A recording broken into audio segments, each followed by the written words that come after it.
Alright, welcome to Plumbing Gurus. My name is Carson. On this channel we strive to save you money and keep you informed on all the proper plumbing practices.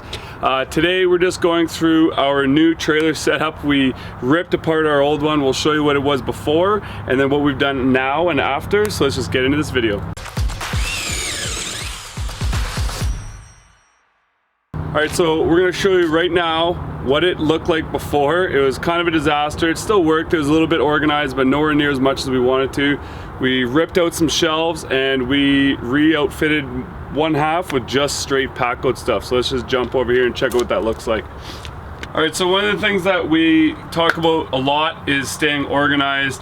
There's nothing worse than going into your trailer or your van or whatever it is you're using and having to look for stuff, not know where it is, and being unorganized, waste of time, waste of money. You want to get into the job, get it done, and go home and move on to the next. So we ripped out everything, ripped out the shelf that was here before, and bought these little pack out shelves, a whole bunch of new pack outs. We had some before, but we just bought some new ones. And we used our label maker. We labeled everything so that we know what we're grabbing. If we send our apprentice or somebody that's like new to working with us and doesn't know where everything is, say, hey, grab the bin that says 1/2" black nipples or screws or PEX fittings or whatever it is. So in here we got black nipples in here. We used to use nipple trays, threw those in the garbage, and now we can fit like double the amount of nipples inside of here. They stay clean, they don't rust, and it's way easier to carry in and out. And we got screws, our PEX fittings. So the nice thing about this is the reason we put these ones at the back is we like to be able to grab these nice and easy and not have to get in the trailer to be able to grab your PEX fittings and your screws that you're using almost every single day. We got our pack-out radio for listening to music.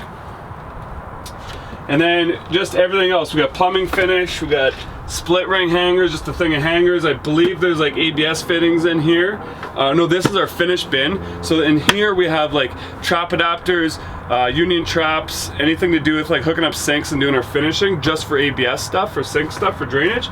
And here is Clayton's his soldering kit. We use that for soldering. And then here's a nice little overstock bin. We're not quite finished filling it yet, but we're going to use this for just overstock of certain things like PEX fittings and whatnot. Nice and easy to access. And then we got our, our drill bits, our hole saws. Everything is very easy to grab. Love how easy it is. We got our ProPress fittings, 3/4, 1/2 inch, and then an electrical bin down here. All the stuff that we don't use very often, we like to put at the bottom. So if we're not using it every single day, like on this one, our 1-inch PEX fittings are down there, and then we got 3/4, 1/2, and then screws are nice and easy to grab. Got our 1/2 inch and 3/4 black nipples, like we had said, and then.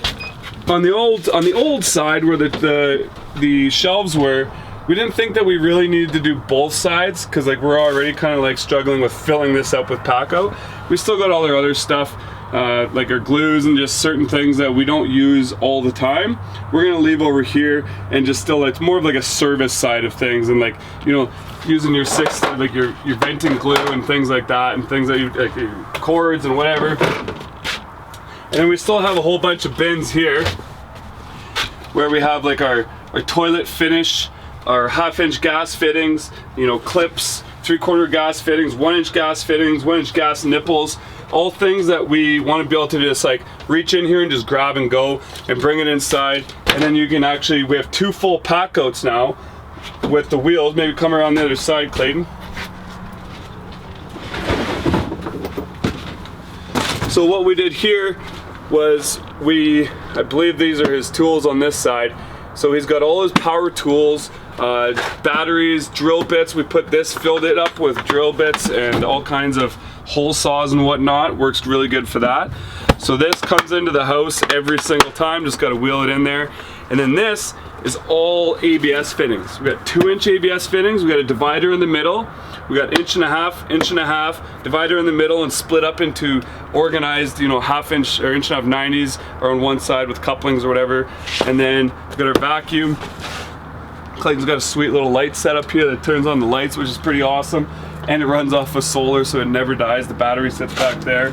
Got our jackhammer sitting there, and then we have this is a Milwaukee hammer drill and a it's like a little mini jackhammer, but we use it mostly for coring concrete. Got our ProPress here, and then just more overstock We haven't actually filled these or labeled them yet. Our label maker actually ran out, but this is just more overstock for like black fittings and whatnot. And then again, this is just like the miscellaneous side of stuff that we don't use every day. This side is like where we just kind of grab and go, and we're gonna use more of this stuff every day. So if you have any questions, I think that's pretty much it. We just wanted to show you how we like to organize our system. We've done a couple videos in the past on a truck, a van, and now this is like our newest setup that we kind of have. We just spent about 1.5 to 2 days ripping everything out and redoing it, so we just want to kind of show you guys what it was all about. If you have any questions, let us know, and we'll see you on the next one.